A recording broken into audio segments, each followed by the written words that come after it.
Hello and welcome everyone to this video tutorial. My name is Kumar Saurabh. In today's video, we will be showing you how to create database in PostgreSQL using both command line and pgAdmin. Open up your preferred terminal or command prompt. In the terminal, type the following command to log in the PostgreSQL database server. PSSQL, then option -U, specify the username. Replace the username with actual username. Then press enter and when prompted, enter your password. Now you are logged in. Let's create a new database in the terminal and use the following command. Create database, then specify the name of new database that you want to create. Press enter. So in our case, we are creating database tsinfo. Now let's switch to newly created database.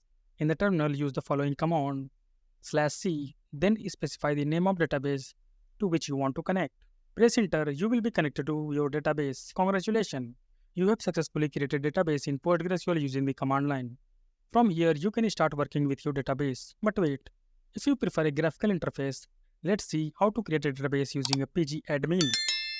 Open a pgAdmin. In the left sidebar, you will see a tree structure like representing the servers and databases. Expand the server group and then expand the server on which you want to create the database. Right-click on the databases node and select the Create from the context menu. A Create Database dialog box will appear. In the General tab of the dialog box, enter a name for your database in the name field. You can also provide an optional comment to describe the purpose or any other relevant information about the database. In the owner field, you can choose the owner of the database. By default, it will be set to the currently logged in user. You can leave it as is or choose a different owner if needed. Once you have filled in the necessary details, click on the Definition tab. Here you can specify additional settings for your database, such as the character encoding, collation, and table space. Feel free to configure these options based on your requirements. When you are satisfied with the setting, click the Save button. pgAdmin will create a database for you and you will see it appear under the Databases node in the left sidebar. Congratulations! You have successfully created a database in PostgreSQL using a pgAdmin.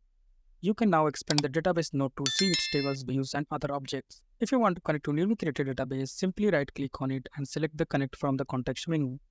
pgAdmin will establish a connection to database, allowing you to perform a various operations on it. And that's it for today's tutorial on creating database in PostgreSQL using pgAdmin and using command line. So at last, I want to say don't forget to subscribe our YouTube channel and thank you.